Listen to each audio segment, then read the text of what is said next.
पदामह्यं ददाति स्वपदान्तिकं वन्देऽहं श्रीगुरोः श्रीयुतपादकमलं श्रीगुरून् वैष्णवांश्च श्रीरूपं साग्रजातं सहगणरघुनाथान्वितं तं सजीवं साद्वैतं सावधूतं परिजनसहितं कृष्णचैतन्यदेवं श्रीराधा कृष्णपादान् सहगणललिता श्रीविशाखान्वितांश्च हे कृष्ण करुणा सिंधो दीनबंधो जगतपते गोपेश गोपिका कांत राधा कांत नमोस्तुते तप्त कांचन गौरंगी राधे वृंदावनेश्वरी वृषभानुसुते देवी प्रणमामि हरिप्रिये वाञ्छकल्पतरुभ्यश्च कृपा सिन्धुभ्येव च पतितानां पावनेभ्यो वैष्णवेभ्यो नमो नमः।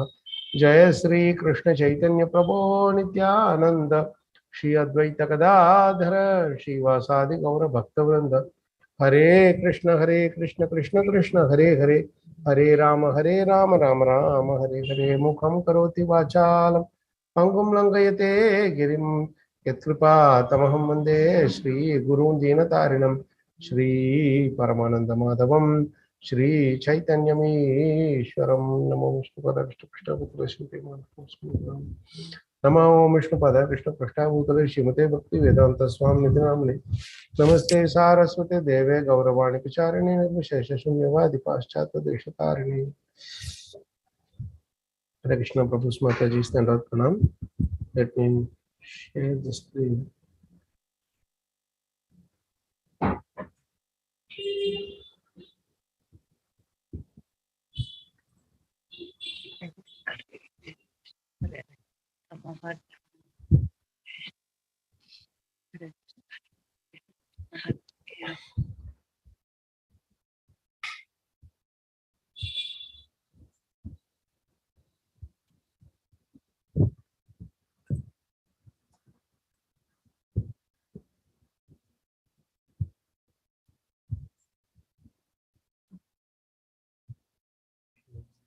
Yes.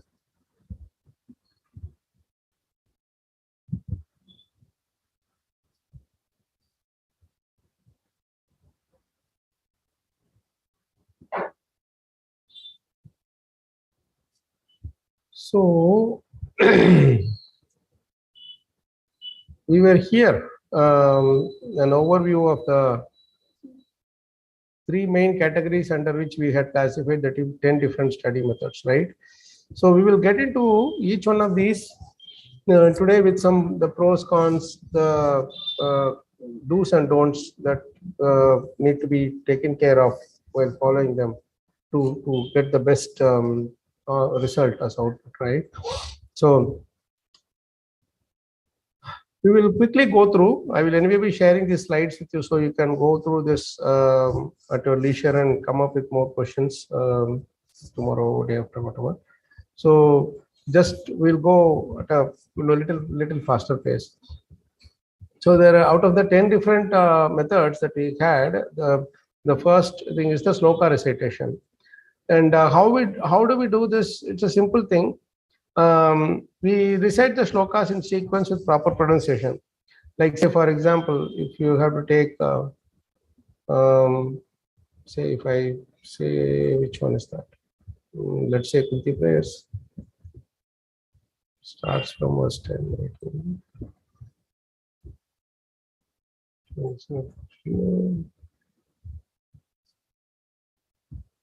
Like this, maybe I put the verse text also. See, now if you go, it's very simple. You just keep chanting continuously.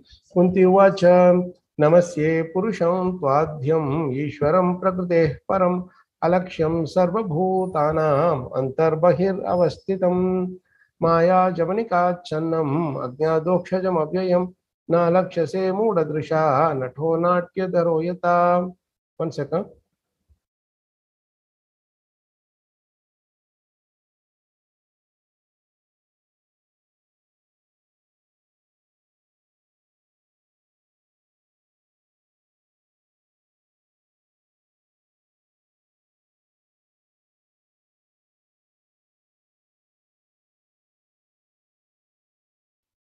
Sorry, I was just taking the kartal with me. So when we chant now, we can chant to give added rasa. We can do it with kartal, that will make it even more. When we get into the recitation method, the science of recitation, we will understand the various chandas, the ganas, the aksharas, and rules and everything. But this is even without knowing all those things, we can just follow this way. नमस्ये पुरुषं त्वाद्यम् ईश्वरं प्रकृतेः परम् अलक्ष्यं सर्वभूतानाम् अन्तर्बहिरवस्थितं मायाजवनिकाच्छन्नम् अज्ञाधोक्षजमव्ययम् न लक्ष्यसे मूढदृशा नतो नाट्यधरो यथा तथा परमहंसानां मुनीनाम् अमलात्मनां भक्ति योग विधानार्थं कथं पश्येमहि स्त्रियः कृष्णाय वासुदेवाय देवकीनन्दनाय च नन्दगोपकुमाराय गोविन्दाय नमो नमः नमः पंकजनाभाय नमः पंकजमालिने नमः पंकजनेत्राय नमस्ते पंकजांग्रये यथा हृषीकेशखलेन देवकी कंसेन रुद्धाति चिरं शुचार्पिता विमोचिताहं च सहात्मजा विभो त्वयैव नाथेन मुहुर्विपद्गणात् विशान्महाग्नेः पुरुषाददर्शनात् असत्सभाया वनवासकृच्छ्रतः मृधे मृधेनेकमहारथास्त्रतो द्रौण्यस्त्रतश्चास्म हरे अभिरक्षिताः विपदः सन्तु ताः क्षश्व तत्र तत्र जगद्गुरो भवतो दर्शनं यत्स्यात् अपुनर्भव दर्शनं जन्मैश्वर्यसुत श्रीभिर्येदमानमदः पुमान् नैवार्हत्यभिधातुं वै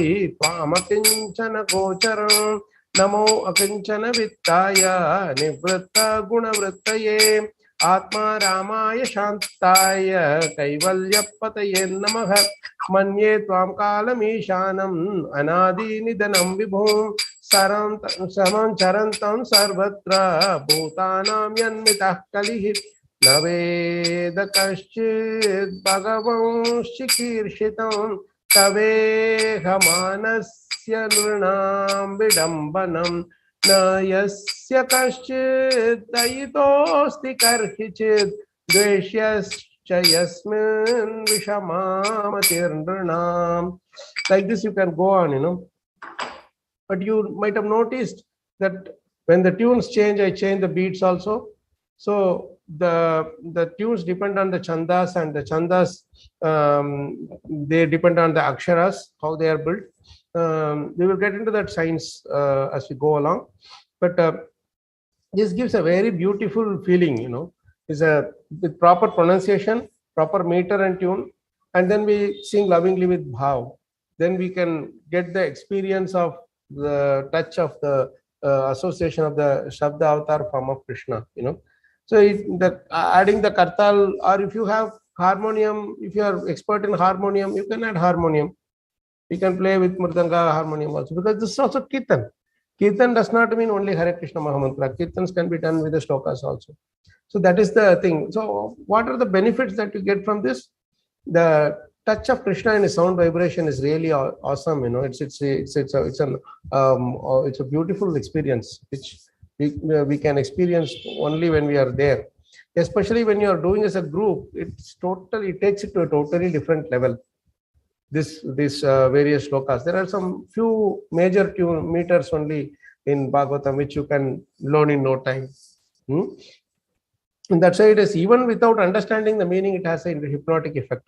And the other beautiful thing is that the sound vibration has its direct impact in our health, both mental and physical health.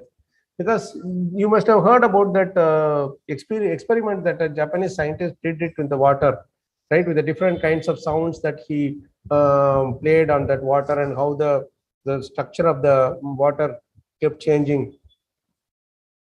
and the effect was really so very positive when he played Vedic sound vibrations, right? So that is why, especially the one part is that they are composed so meticulously with so much perfection. Second thing is they are all done for the glorification of Krishna. So anything that is done for the glorification of Krishna is really, really healthy. I mean, it improves the bodily and mental health. That is something which is very, very important. So, like sometimes we hear the classical music, the kirtan also, when we hear it is so soothing. Similarly, this chanting of the shlokas also, it's very soothing, and we can really experience it by doing it. We may have some difficulty in pronouncing the action, the words, the letters, but it is very easy. We just in a day or two we can learn it, because Prabhupada has given the actual pronunciation with English phonetics in the back last page of all his books. So it's really useful. So that is one of the benefits. And the other thing is, with the understanding when we recite, that adds the value to it, and it develops a deep loving devotion to Krishna. That is why you see, you take Tukaram, you take Narsingh Mehta, you take Narottam Das Thakur, you take Surdas, everybody, they express their love through beautiful bhajans. See, so that is because by singing lovingly, we can develop deep loving devotion to Krishna, especially when you're chanting the prayers in Bhagavatam. But then there is something which you need to be cautious about.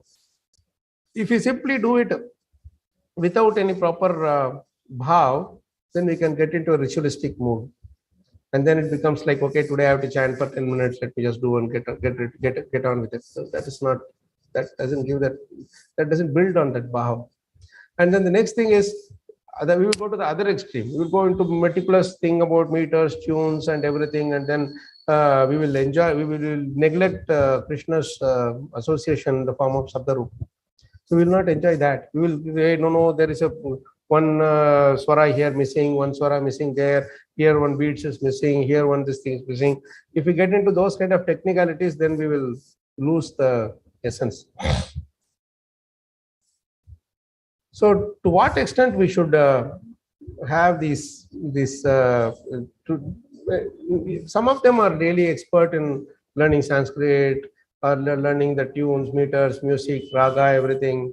They may be expert in all that. That's well and good, but not everybody can have that same level of expertise, right? But then little bit of that will be useful, right? So I remember one of the friends told me a very nice example, like to what extent is music, tunes, Sanskrit, and all these things, these are required for development of our bhakti. He said something very interesting. Even when you are tying a garland, how do? You tie with a thread, right? Some kind of that bananas, the plantains, that thing as a thread, or some jute thing or whatever. You use it as a thread, and then you keep tying the flowers. And then once the length is done, then you cut off the extra pieces of the thread and tie. Offer the garland to the deity form or picture or whatever, or the person for that one.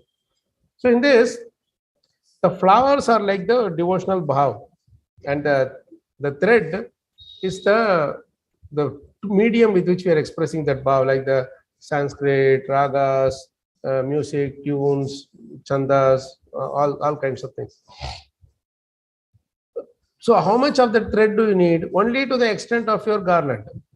You don't have to have 1 mile long thread and keep building garlands just because the thread is so long. No. How much ever garlands, the size of the garland is required, that much only you need the thread also.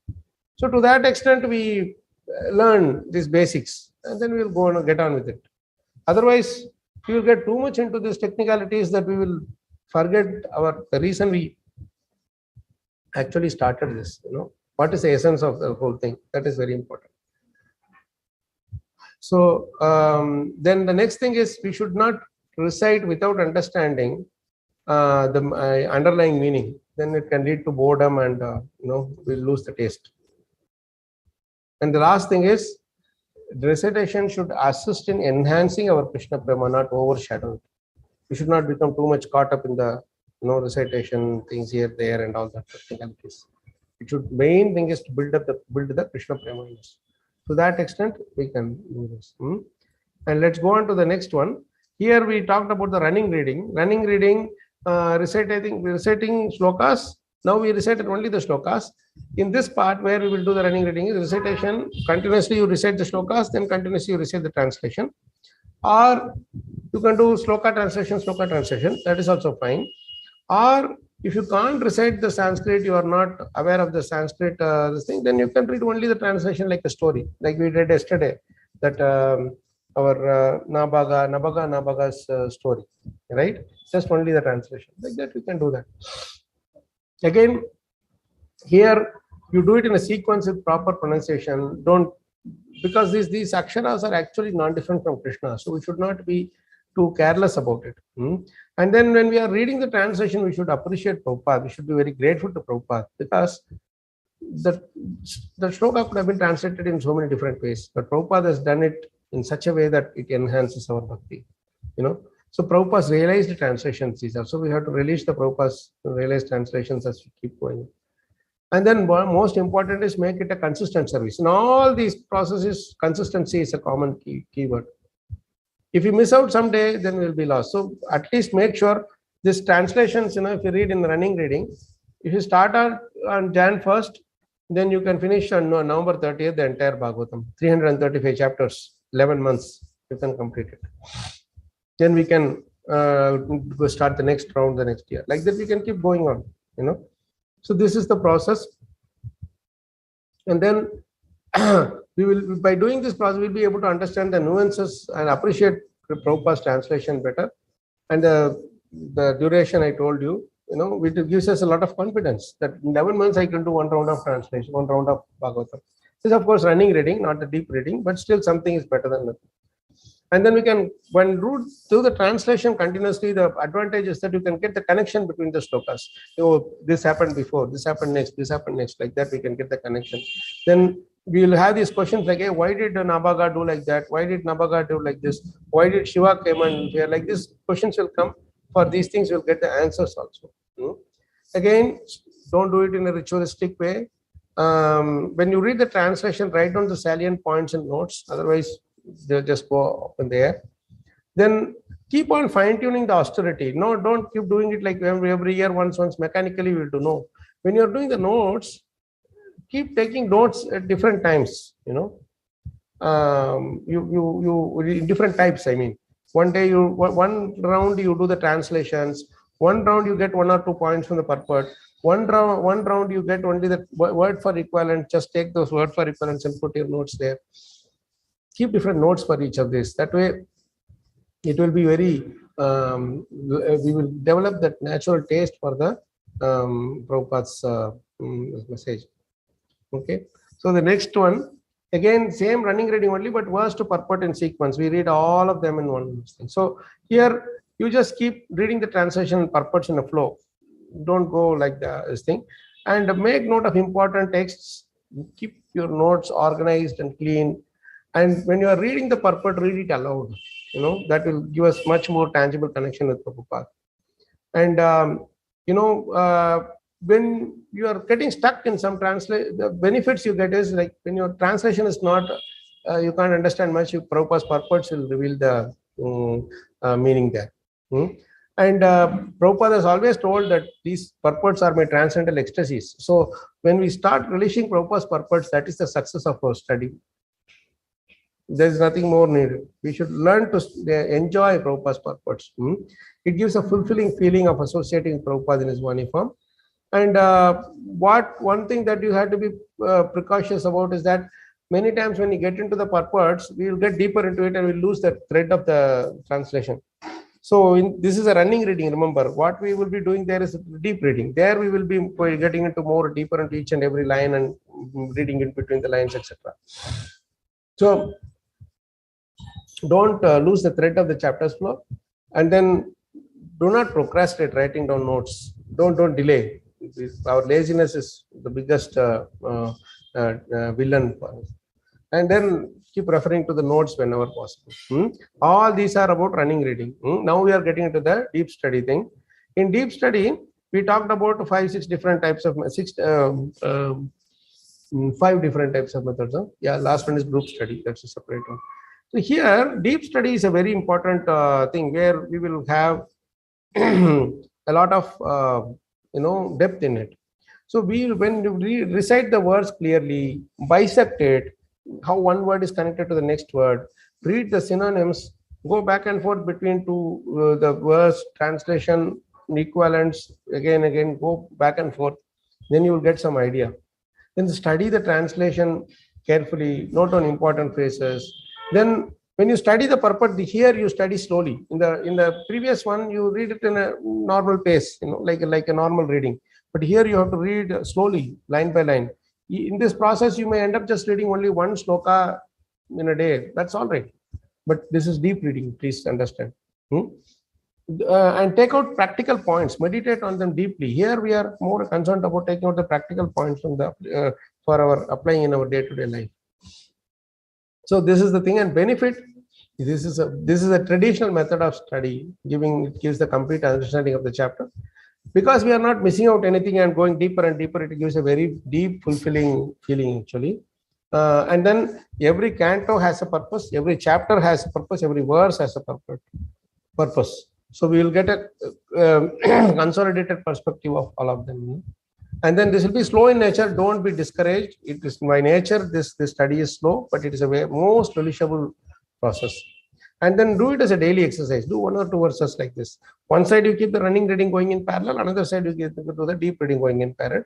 Make sure it doesn't get into a dry state. If you don't have the feeling of love and gratitude, keep on thanking Prabhupada. Nobody can give, in the 3 words, nobody can give this much of knowledge to us, transcendental knowledge to us. We get into the other ones. I will not get into every single point here. These are very self-explanatory, but just wanted to tell you that like for example, when we say episode wise, you go to episode, take a Dhruv Maharaj episode, Prithu Maharaj episode, or Parikshit Maharaj episode, and then go into the depth of it. And then this will give us help us in preaching, because you can take some points from this story, that story, etc. So episode wise you are doing. And only thing is that in precaution, there are some times when people will say, oh, in this Purana, it is said that Dhruv Maharaj had a different life, and it is said slightly differently in this book. Forget about all that thing. If you refer to so many different books, you will get confused. It is not wrong. It is not discouraged, but we have to be careful that we will become multi-branched and lose the main thread of Bhagavatam. So this is also another common important thing. Then we get into the concept-wise. That is, there is a very slight difference between episode-wise and concept-wise.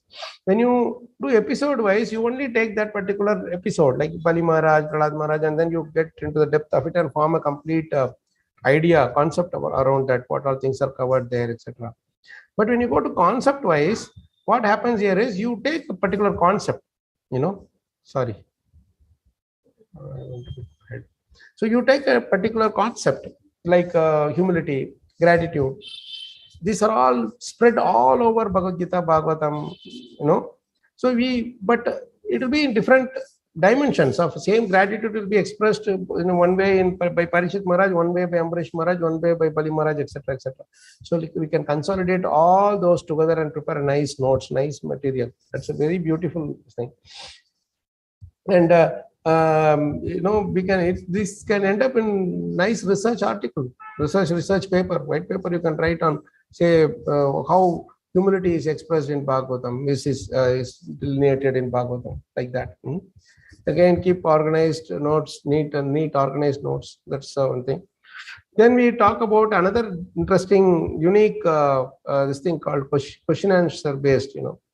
This question answer based is a very deep thing. We will have a demo of it as we go along.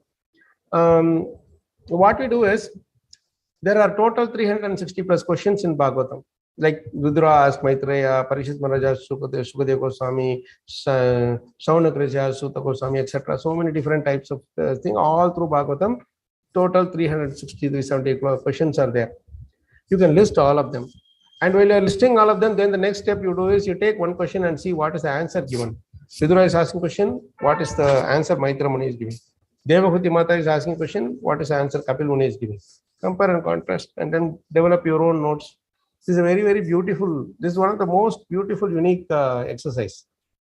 Same thing you can do in Bhagavad-gita also, between Arjuna's questions and Krishna's answers. You will be able to get deeper appreciation of Bhagavatam and Prabhupada's writings. And then another beautiful advantage of this is that whatever questions that people may ask outside, they're all covered inside Bhagavatam. So all you have to do is just collect them, collect the answers, and when they are asking, you just give them the answers from them. And Bhagavatam says beautifully in this 1.339, Ateha Danya Bhagavanta Ittam Yad Vasudeve Akhil Nokanate Purvanti Sarvatmaka Bhavam Nayatra Ugraha Nayatra Parivartra Ugraha. That's, I think that's the shloka. What it says is very interesting. Let's try to get there. We'll be able to see this shloka. Nayatra Bhuyaha Parivarta Ugraha. If you see this meaning now, somebody can read this translation, please. I can read, Prabhuji. Yes, ma'am. Thank you, Ji. Hare Krishna. Only by making such inquiries in this world can one be successful and perfectly cognizant. For such inquiries invoke transcendental aesthetic love unto the Supreme Personality of Godhead, who is the proprietor of all the universes, and guarantee 100% immunity from the dreadful repetition of birth and death. See, this thing is really amazing. You see, firstly, only by making such inquiries can we be successful and perfectly cognizant. And the second important thing is, what does that inquiry do? It invokes transcendental ecstatic love on Krishna, and then guarantees 100% immunity from birth and death, repetition of birth and death. See, here the answer is not spoken at all. It's only about the inquiries. When we simply inquire, that itself takes us to Krishna Prema. What to speak of when we get the actual answer? This is the verdict of Sutta Goswami. So then you see how much more we can get by being more inquisitive. That's why Athato Brahma Jignasa, it's so highly praised, that particular mode, because only in the human form of life we can do that, right? So this is a very beautiful thing which gives the reason for this particular study method. This you can do as we go along. Whole lifetime we are having to do different types of studies. So we can try different types of study methods. These things will be very helpful. Again, this will be a time-consuming exercise. I remember for only one question we found to find an answer. It took us 6 months. You can have short answer, you can have long answer. Like the whole Bhagavatam starts off with questions, the 6 famous questions, right? Similarly, Bhagavad-gita starts off with questions. So only that scripture which is based on question and answer is actually very generic and broad-minded, and it is something which will give us that fulfilling feeling of studying the Shastras. The next thing is about preparing for the class. As I told you earlier, if you remember, preparing for the class is something which we normally do it by ourselves. We don't do it in a group. So it's ideally it's done for us because that the independent time that we have, the separate isolated time that we have with Krishna is what comes out as our realizations in our classes. That we can do with association. We can hear our spiritual masters' classes, we can hear senior Vaishnavas' classes, Prabhupada's classes, etc. But then consolidating everything and putting it together, we have to do it ourselves. So here, this concept of MRTR is very nicely coined by my Guru Maharaj. He said, first you memorize the verse, you recite it, then you think over it, contemplate over it, vicharana paro, then you do realize. Then when you think over it, how this is there, how can I put it there, like that. If you keep on thinking over it, then the realization finally comes, and then this points, like, you write down the verses, then contemplate deeply, meditate on the connecting points. Then we have to prepare properly for the classes. That Maharaj always used to say this one point. Maharaj will say this point that to give 1 hour class, we have to prepare for 2 hours minimum. If you don't prepare properly and just go and give class, then it shows our careless attitude, and Krishna will not come out from our hearts. It will only be our carelessness and laziness. So it's an offense if you don't do proper preparation and go and speak whatever comes to our mind. Sometimes we become popular or too busy, so many classes back and forth, that we don't go with proper preparation. These self-study things help us properly, even for like your own studies that we do, that gives us some nice content for us to develop ourselves, because we keep on doing the thinking. So that is these are some of the points that comes for the. We will deal with this preparing for class separately. There is a separate 2-3 slides that we have to cover that. Then the last thing is the group study. This group study is that you can apply this to all different methods. I mean, you can do group study with all these different methods we studied, discuss the episode view, the concept level study, then except for the preparation for the class, all other things can be done. Question answer study, everything can be done in groups. In this, what I would rather do this is that, this probably will cover in brief, because there is a separate 2-3 slides where I have for how the facilitator to drive it, how should the participants take part, and those kind of points, this like the facilitator's role and the participants' role, etc. We will cover that in detail later, but this is something which, at a high level we can cover. So this, we should be focused, intense, and consistent, our group study, because whenever we get into a group, people will have different ideas. Somebody will speak something about somewhere, and easily it can get distracted. So somebody should be there, the facilitator should be there to make sure that they all come together and focus on that 1 hour. Focus should be completely on that 1 hour, 2 hours, whatever the time frame you're setting. Then you do the same thing, that the episode view, concept view, whatever, all those things that which you can do. And you develop a systematic plan, because a facilitator should have an idea of the levels of the different people coming together, and then chart out the assignments or some kinds of questions. He should be make it very interactive, bring the points from the participants. Those kind of things should be done. What are the benefits?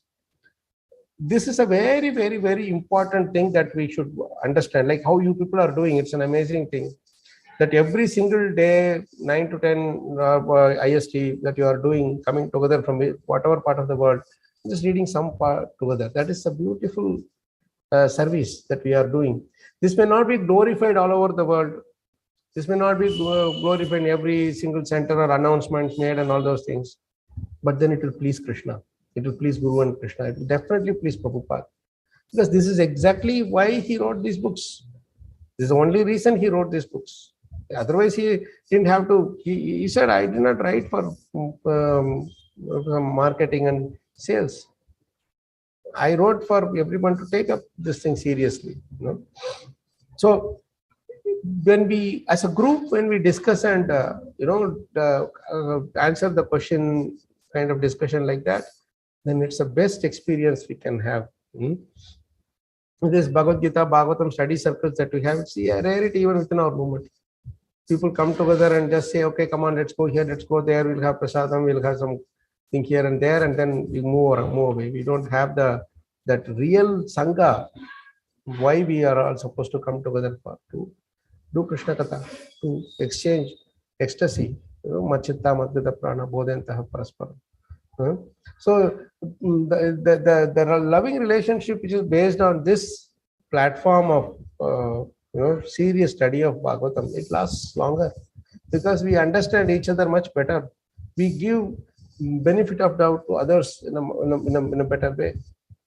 we are more broad-minded, we are more forgiving, we are more accommodative because of the strength of Bhagavatam. These are many more benefits are there, but just briefly covering that. Then again, the precaution is pretty similar to the other ones. We should be these discussions can go on for a long time. Like our Sachinandan Lal Prabhu will be able to tell others. He is part of this group, of course. How when he was living in Bangalore, how we used to we used to spend 1.5 years almost studying Gajendra prayers, Kunti prayers, etc. We will do it only once a week. That's why it took longer. But then again, we will do every week only one verse, and we will go deeper into Prabhupada's purport, understanding, asking questions, trying to debate. It's not like you know better than me, I know better than you. Those kind of things are not there. We just enjoy Prabhupada's Bhagavatam. So this is pretty much which we have been. This is something which is happening in many places, but in very small pockets. We have to increase this awareness more and more. So we can take any particular type of study, like the concept view, episode view, or Q&A study. Anything that we want, we can take it, and we can do it together as a group. But the tenacity must be there among the group members. They can't say, oh, it's not moving fast, I have other things to do, I want to do it quickly, how long it will take? It will take a long time for me to complete if I go this way. Like that, there will be a little bit of, how should I say, lack of the intensity. It will come if we are not holding it together tightly, So it's very important, and that's where the crucial role of the facilitator is required. So pretty much I covered all of them in brief. Now I will stop for a moment and ask you for any questions or comments that you want to cover before we move on.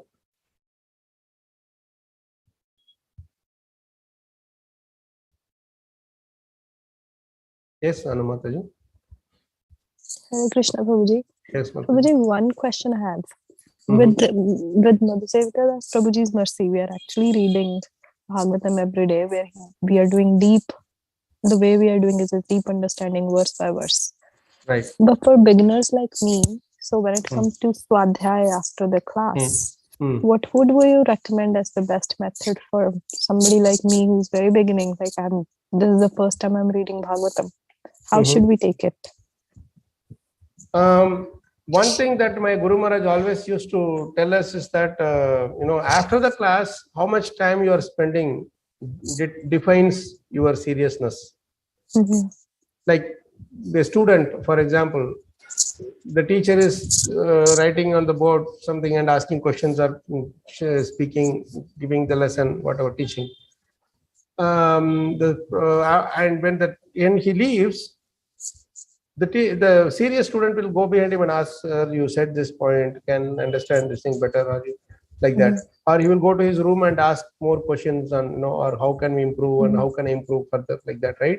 So the same way, Maharaj said there's only a 5 minutes difference between a struggling devotee and an advancing devotee. It's a very surprising thing. The struggling devotee is one, he will be waiting for when the class is over and then close the book and then move on with his prasadam, social discussion, whatever. But an advancing devotee is one who is serious about the matter that he's studying. So once the class time is over, also post that also he will try to study it on his own and ask any questions to the speaker, the teacher, or whoever is there, and how can I understand this? Like how you're asking questions now here, right? All of you. So that is how we can develop more taste. And suppose one particular sloka is discussed on that one particular day. You may not, after the class, you may have to start your work and whatever, but anytime you have the interval, some 5-10 minutes gap, you go back to the shloka and try to meditate on it again, and then try to understand the meaning. It may not give something extra that which you are looking for. But still we should do it. Yes. Because realizations are not our creation. Realization is coming from up above, from Krishna, Guru, by their mercy. They see our endeavor, swa-cheshtitam, with our own endeavor, nitya, shinvataha shraddhaya nityam, prinatascha swa-cheshtitam. You hear with shraddha, nityam. Always regularly you keep hearing. Hearing means studying is also one part of hearing. Because we are hearing, Prabhupada is speaking from his books and we are hearing. So, Srinvataha Shraddhaya Nityam, Grinatascha Swacheshtitam. Grinata means you accept, you take it seriously, take the matter very seriously. And then Swacheshtitam, by our own endeavor. So, whatever notes that you are writing, whatever thinking, contemplation that you are doing, those are all your endeavor. And Krishna is watching over our endeavors as Paramatma. And when he sees that, okay, this person is really serious about, then he will start giving us the connection, realization, matasmatir jnanam apohanam cha. So spend your little time, 5-10 minutes, whatever time you have, on the points that are discussed. And if there are some reference lokas to be studied, you go and study it. That way you will get a bit more a holistic understanding of the a picture, like the story which we discussed yesterday. Like that, when you ask question about simplicity and straightforwardness, it just came to my mind because I had read it a few times and I could immediately connect that simplicity with Varnabhaga's nature. Yes. Right. So like this, we can associate different qualities of devotional service with these various great personalities who appear in Bhagavatam.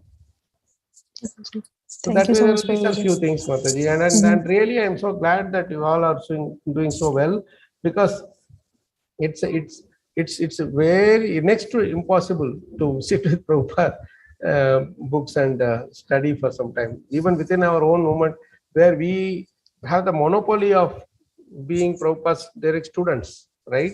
Still, there is hardly a few people who are really, if you take an entire congregation, maybe 1 or 2% of the entire congregation actually develop that taste. So these are some of the points which came to my mind, Mataji. I see somebody had raised their hand. Reshma Mataji. Yes, Prabhuji. Hare Krishna. Yes, Mataji. Hare Krishna Mataji. Prabhuji, I have heard a lot from many devotees that at least in this lifetime we should be able to read all of Bhagavad-gita, Bhagavatam and Chaitanya Charitamrita. Okay. So what do you have to say about this? Means in case we try to do really deep study. That is where our running reading helps, Mataji. You can do a running reading of Bhagavatam and CC at least once. Like so that I way showed it's the slide, okay no? to do. Yeah, it's okay. It's not wrong. The running reading has its own benefits. It's not an incomplete thing. It's like, it's like one is like making mango shake and drinking. Another is like cutting it into pieces and eating. Different ways of relishing the same thing. Of course, deep study, there is nothing that can compare to deep study, but the disadvantage that we have is we don't have so much lifetime, and people might always be worried that what will happen to me, what will happen to me. Two things Maharaj said to me when we asked this question to him. Maharaj, what if we can't complete Bhagavatam in this lifetime? He said, there is nothing like completing Bhagavatam. There's nothing like finishing Bhagavatam. If you think that you can finish Bhagavatam, Bhagavatam will finish you. Because Bhagavatam is not different from Krishna.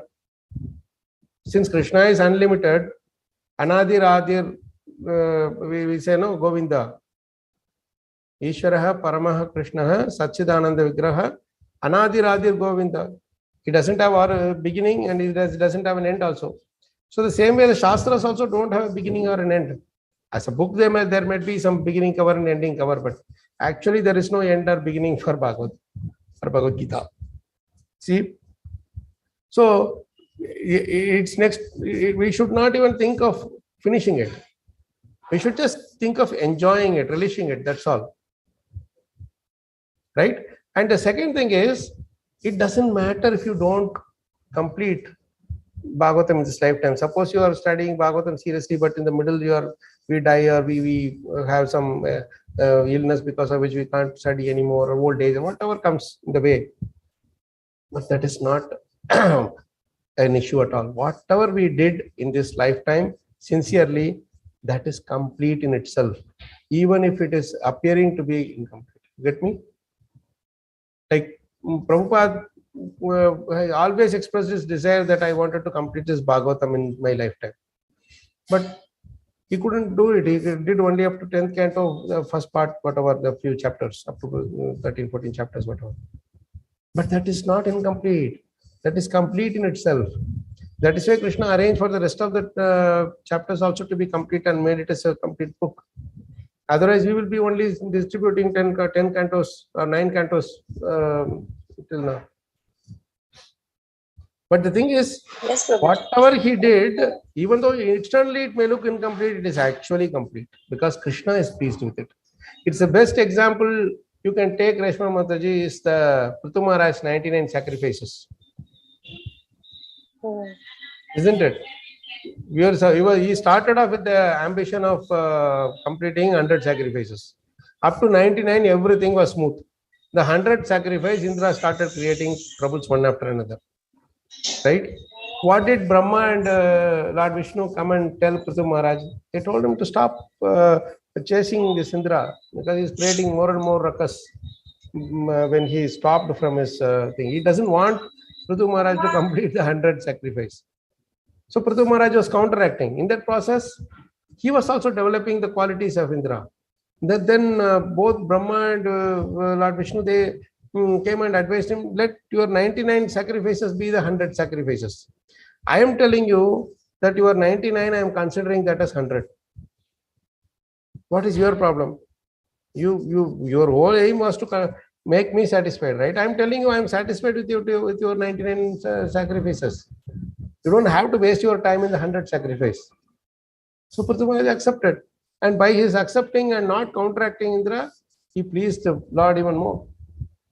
So many times we think that completing something is the perfection of our life. We may start off with that aim, but whatever Krishna arranges, whatever is our karma, whatever, how long we live in this body, nobody knows, right? So what should we do there?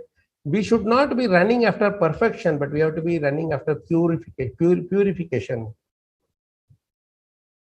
The more pure we become, the better, the more we will please Krishna. Perfection will be an output or a byproduct of our purification. You see, purity is the most important ingredient. Pavitram. Krishna is Param Pavitram. So only with our Pavitram we can approach Krishna. So whether it is complete or incomplete in a mundane sense, that doesn't matter to us. We start off with a name. Whether it is to be completed or not, that is up to Krishna. But we should only look forward to how much I can relish and how much I can please Krishna by this process. That's all. Hope that helps, Reshma. Yes, Prabhuji. Thank you so much. When you are starting in the beginning, take a running reading thing, because even for initiation, they recommend reading once Bhagavad-gita, Bhagavatam, etc. Right? They don't recommend deep reading. Frankly speaking, they don't really. I mean to say, if you can do deep reading, that's well and good. But not everybody can do it in the stipulated time frame. They may take 10 years, 20 years. You can't wait that long for initiation, right? So normally people do running reading only in such cases. So at least once you complete all these books and get some idea, get some taste, the initial taste, the appetizer kind of a taste, then it will increase our hunger to study Prabhupada's books more and more seriously. So that's one thing. Any other questions, comments? I can see Sachindan Prabhu. I don't know if he's there. He probably is left, or he didn't say anything. Just said, I'm seeing Prabhuji online, but anyway. Yeah, so yeah, this 2312 Prabhuji is asking. Thank you for reminding that, Prabhu. There is a, it's a very interesting thing. Thank you for reminding that for this loving relationships. This was this particular verse purport is really nice. One second, I don't know why it is not opening up. It's supposed to open up. Yes. See, if you read this particular part purport, no.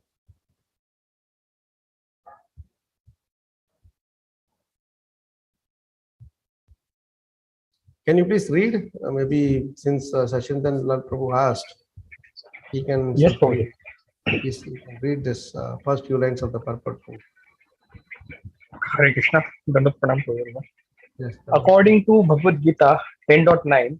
So you know this sloka, 10.9 is Machita Madgata Prana sloka. Now you will see how Prabhupada has translated 10.9 in Bhagavad-gita, and he is bringing out another amazing dimension of that same 10.9 translation here in the purport, in this purport. Yes.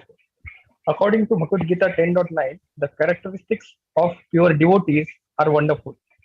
The complete functional activities of a pure devotee are always engaged in the service of the Lord. And thus, the pure devotees exchange feelings of ecstasy between themselves and release transcendental bliss.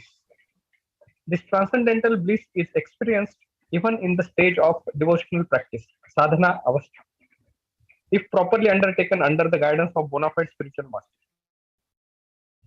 And in the mature stage, the developed transcendental feelings culminates in realization of the particular relationship with the Lord by which a living entity is originally constituted, up to the relationship of conjugal love with the Lord, which is estimated to be the highest transcendental bliss. So you stop here, Prabhu. So see here, this is something really amazing.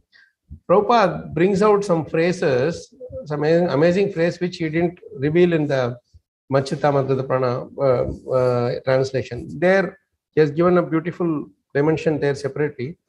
The thoughts of my pure devotees dwell in me. Like that he will go. Here, the pure devotees exchange feelings of ecstasy between themselves and release transcendental bliss. Dushyanti cha ramanti cha, no? Prabhupada is translating that so beautifully here. Imagine when we can exchange feelings of ecstasy, like Prabhupada is exchanging his feeling of ecstasy through these purports. That's why he said these purports are my transcendental ecstasies. He is exchanging them with us. And when we study with the proper mood, we will also experience this ecstasy. And when we are experiencing another devotee's ecstasy, feelings of ecstasy, we relish transcendental bliss. This is the beauty. And this is how the loving relationships are developed. There is nothing else. I don't ask, hey, you didn't say pranams to me the other day.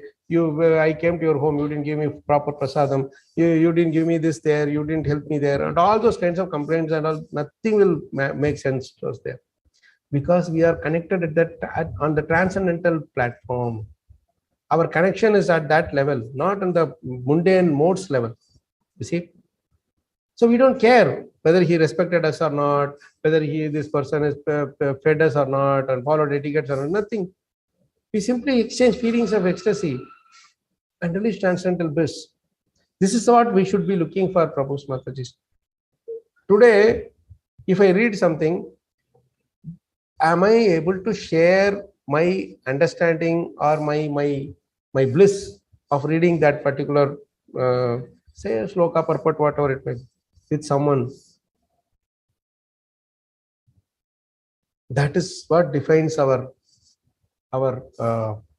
progress in Krishna consciousness.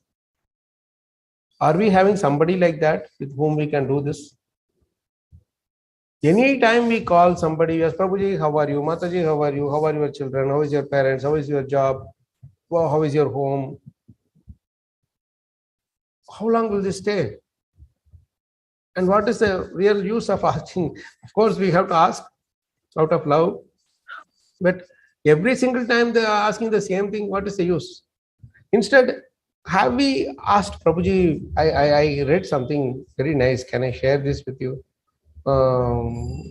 Then that kind of, and is there the same interest that is there in the other side of the phone?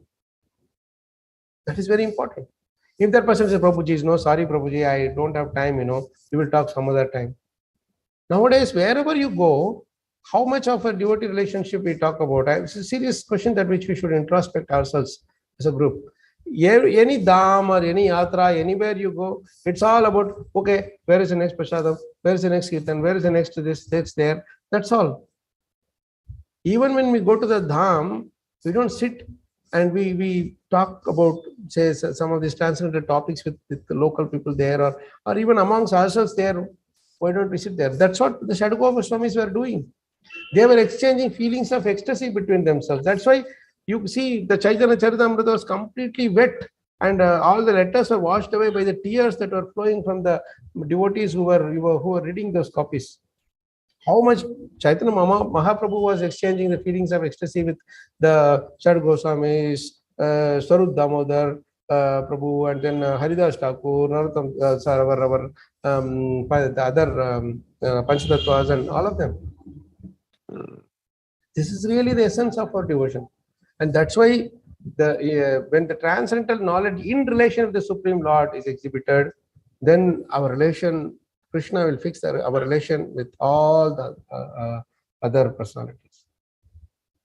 You won't be talking about, hey, you are not helping me in this service. You have a different this thing like that. Everybody is different, but then the ecstasy is same. What we are talking about, the quality of the ecstasy is the same. You'll be able to appreciate how much a person loves Chaitanya Charitamrita, how much a person loves Bhagavatam, etc. Instead of saying, hey, no, we end up fighting, hey, Bhagavatam is better than Bhagavad-gita. No, Chaitanya Charitamrita is better than Bhagavatam. Then nectar devotion is even better.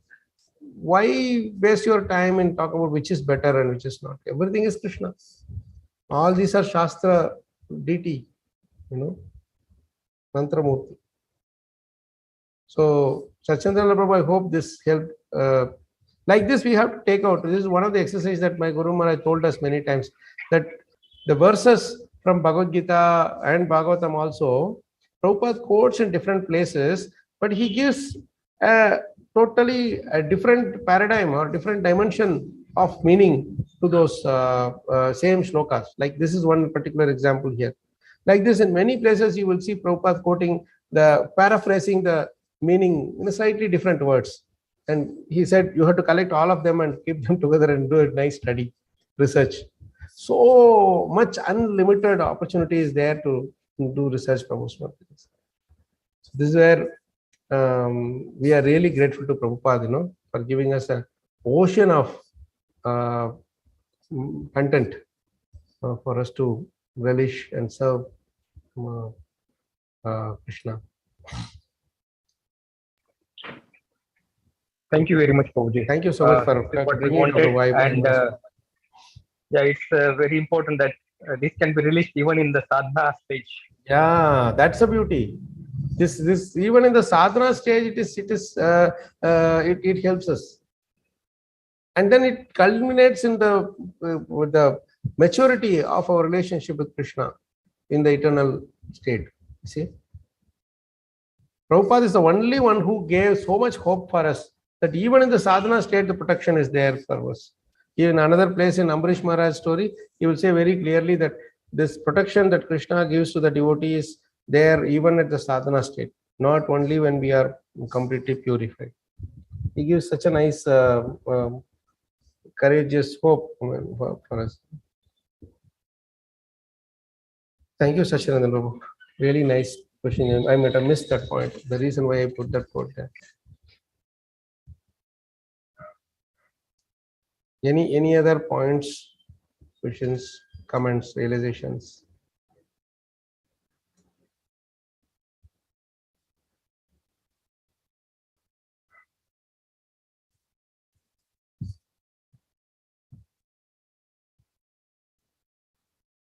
We will stop here because it's also time. We covered this various things, but we need to go also into each of these methods. I wanted to spend some time on the recitation part. It may take a day or two because there's so much content in there, the stuff in there that we have to understand, that will help us appreciate how much meticulously this our acharyas, especially Vyasadeva and all, have written. Now, how much Prabhupada has meticulously brought the whole thing out. Amazing thing it is. So we'll try to spend some little time on that. I see somebody unmuting. Is that Dharotra Prabhu? Hare Krishna.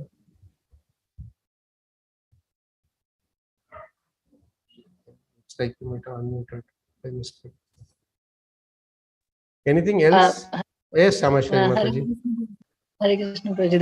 Yes, Prabhuji, I personally, like, I'm also very much convinced that this reading and contemplating and serious reading is very much important, and the most important part of spiritual life. But like, I want to ask the importance of going to the temple and doing some services there. How much it helps, because I personally have some experience. Like, we go to the temple and do some services. As householders, we cannot spend so much time also, but whatever. But then we deal with different types of devotees there, and it's not that I am very big or like that, nothing like that. But we deal with different types of devotees, and when we do sevas, any seva, like flower seva or this seva or that seva, then in the dealings, there will be so much of differences during the sevas because of different types of devotees there. Some are very new, good question, some Mataji. Really good question, Mataji. One thing, is your question about the time, or is your question about the challenges that we face in the service? Challenges in the service, and also, like, when we come back, we feel disturbed. Like, I feel so much disturbed because of somebody saying this, or during the saying, like, dealings are not that clear sometimes, and in, like, many times it goes into kind of political thing, that she said this or he said that or this that. Then it leads to disturbance, and that will affect our reading and chant at home. So practically, how to it's such a practical question, huh? Because everywhere so we many, face this. Yes. So sometimes I feel like better I stay at home and do my chanting, reading, and hearing, and little. But that is also not, I feel, recommended. I mean, we go for Mangala. Yeah. See, service without the sadhana of chanting and study is social service. Pretty much it's social service, nothing else. There's no spirituality there, because it's all in the modes. As you said, we come back so much disturbed. Why? Because people there are contaminated by the modes. And when we are doing the service, because we are not strong enough in our conviction, in our state of in our standard of our where we should be situated, no? Our standard. We are supposed to be on the beyond the modes. Mamchayo avyabhicharena bhakti yogena sevate sa gunan samati ityaitam. We have to surpass or transcend the three modes. But because we are succumbed by the modes, anybody who has a greater influence of the three modes, the lower modes, they are affecting us. You see? But when we are very much convinced, firmly convinced by the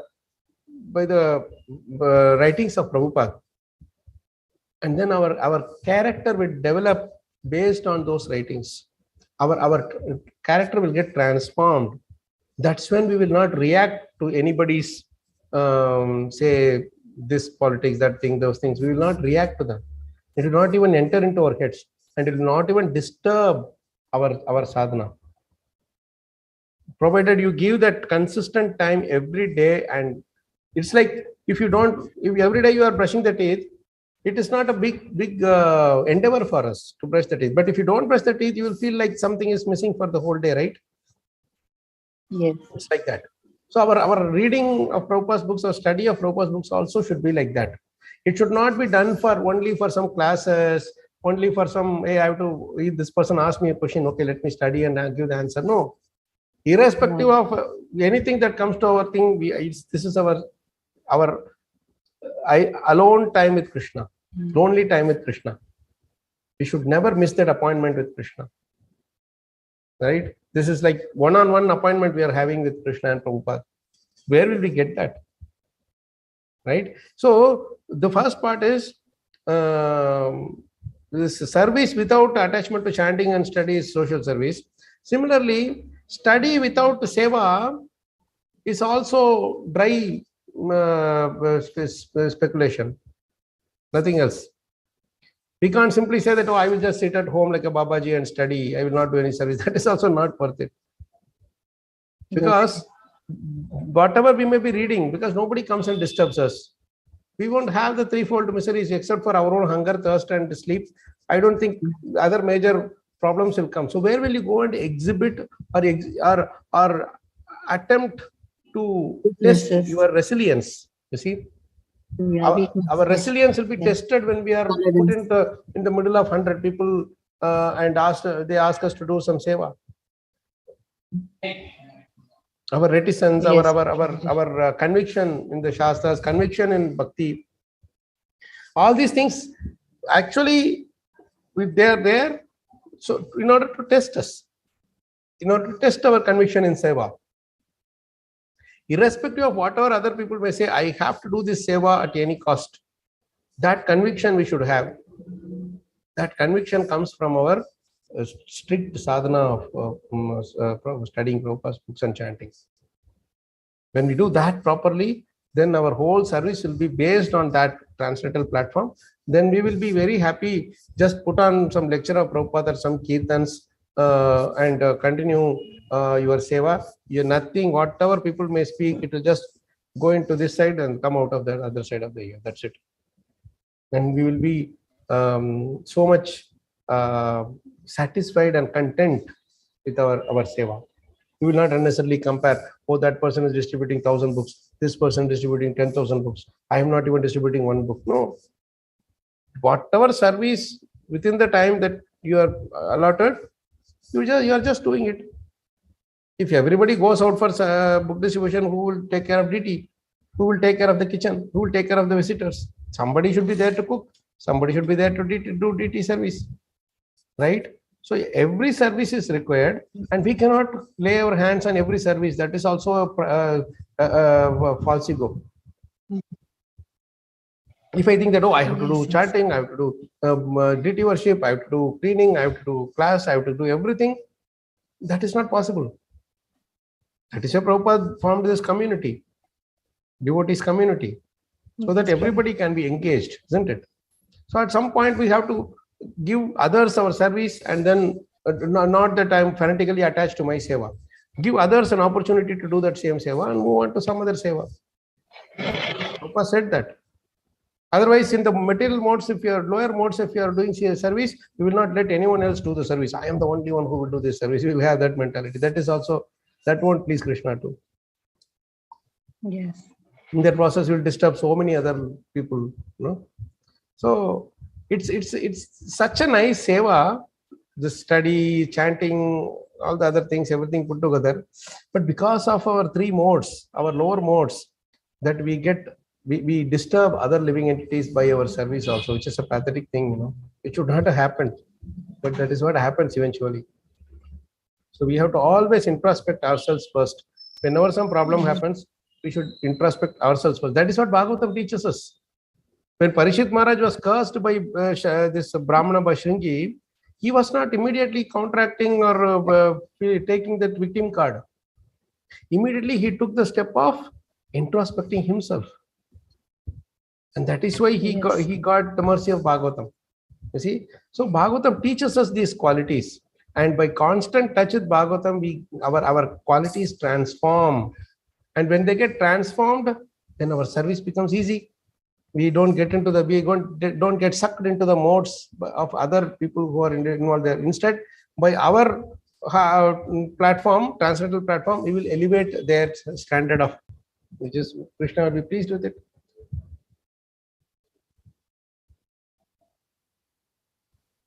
Thank you for Yes. that wonderful question, Mataji. This comes because you are so much. Actually, one more into the thing I service. wanted to add. Yes, please.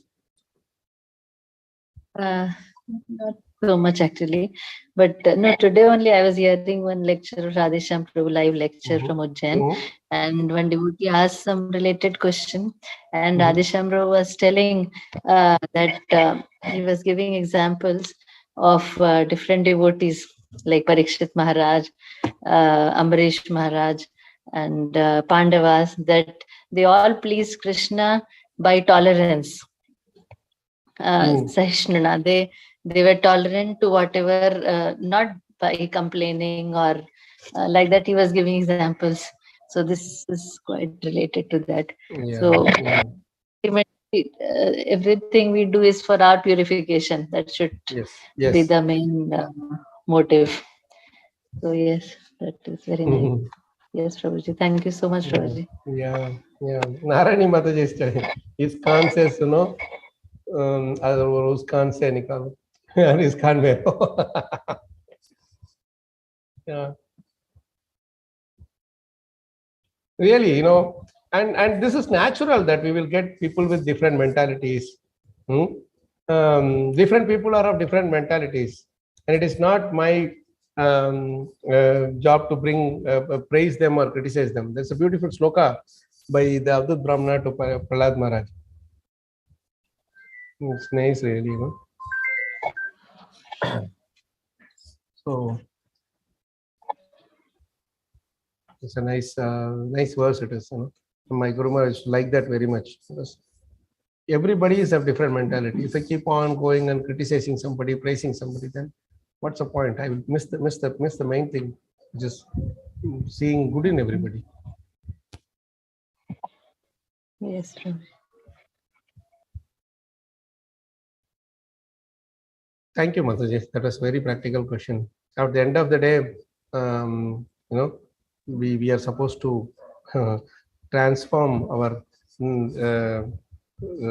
translate our knowledge gathered from these scriptures, from the various examples, into our behavioral transformations. That is ultimate. What is that sloka in Brahma Samhita? I'll tell you, sloka. It's a beautiful verse. Pramanaihi tat sadacharehi tat abhyasahi nirantaram bodhayan atmana atmanam bhaktim api uttamam labhet. That's the Uttama Bhakti is defined in Brahma Samhita by Lord Vishnu. When after Brahma speaks all these verses. Let me try to bring it up. Brahma Samhita.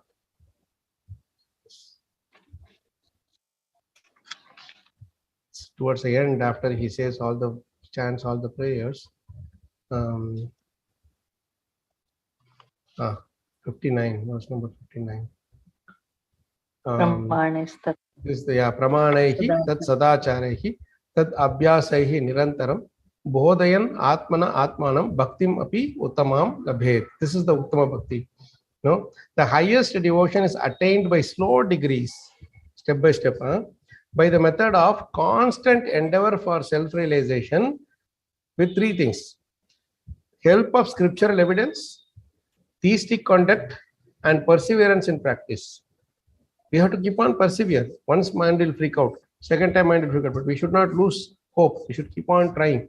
That is why Pramanaihi tat sadacharehi. We are studying Pramana. Bhagavad-gita, Bhagavatam, Chaitanya Charitamrita, anything, that all are Pramanas.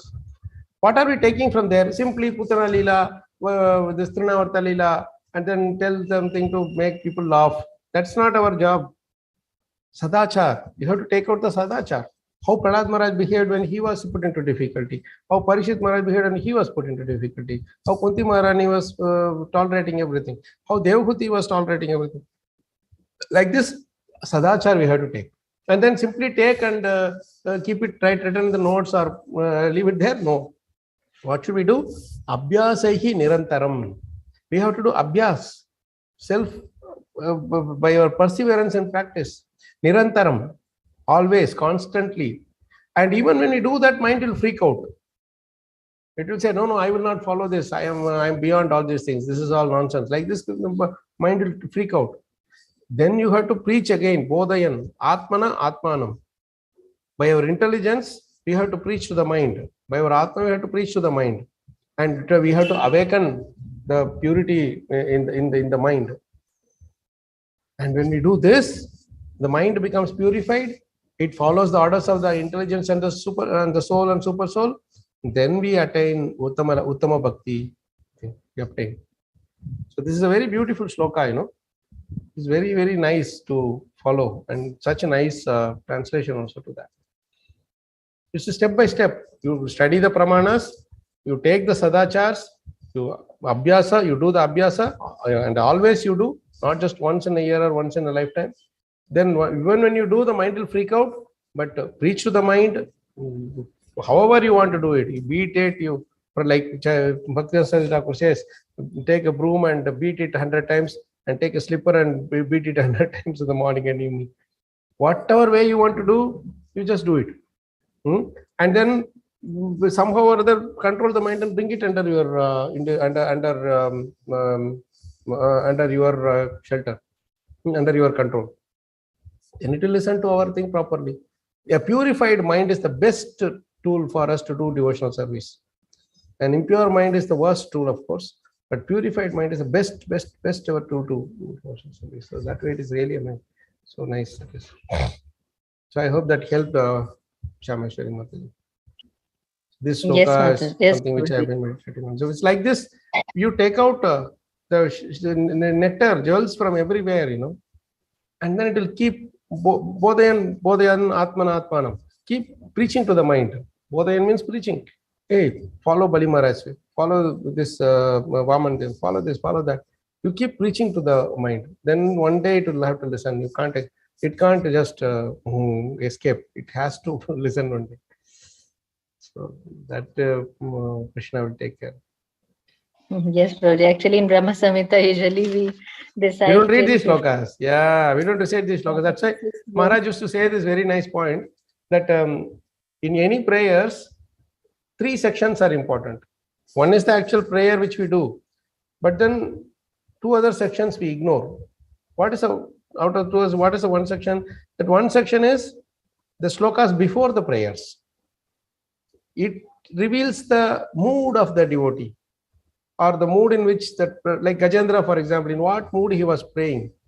You know, otherwise simply studying the verses, we will not get the mood. We will get the mood, we will capture the mood of Gajendra, and then when we chant the prayers, it will really, really help us. Because just like Gajendra is caught by the crocodile, we are also caught in this material world. We have to come out of it from the illusory energy. Right? So we can definitely relate to it. So that is first point. One other thing that we should. Actually, the prayer itself we already told. Then the verses that Krishna speaks after the prayers are very important. It's like you are writing an exam and you don't want to know what the teacher feedback. What are the feedback that the teacher gave you? Right. So it is very important to get that also. And that way we will improvise. We will fix any mistakes that we have done. We will correct our mistakes, and we will know where we are going right. That way. So these 3 sections are there in most places in the Bhagavatam, most prayers in the Bhagavatam. You will have to take them. In this Brahma Samhita also the same thing is there. After Brahma finishes speaking at Katipaye, whatever, then Vishnu speaks another 6-7 verses. They are very, very beautiful. He's telling, I'm happy with your thing, whatever, and then you have to do these things, etc. So thank you, Mataji. Like these interactions bring out all these nectarian points, We should really. Yes. I have actually many questions regarding the prayers. Maybe in some other sessions Yeah, we can do it as we go along. I'm glad that you are coming. This one good thing about this group is that you don't have a strict thing like we have to cover all these things in this particular session. You're happy to go along with the flow, and like say that Bhagavatam lifestyle, we had to cover two sessions by your interest. So things can be adjusted, and please feel free to share your questions. It will benefit me and all others too. Yes, sir. Thank you so much. Thank you so much, Mataji. Your questions were so insightful and helped me too. I think we'll stop here. Thank you again, Prabhu's Matajis, for another wonderful association. I think with you all, my modes are also is kept at bay, and my mind is also behaving all right. Thank you so much. We'll stop here. Nantara Srimad Bhagavatam ki jai, Srila Prabhupada ki jai, Srila Gurudev ki jai, Ananta Koti Vaishnava ki jai, Go Pramanande Hari. Thank you all the devotees.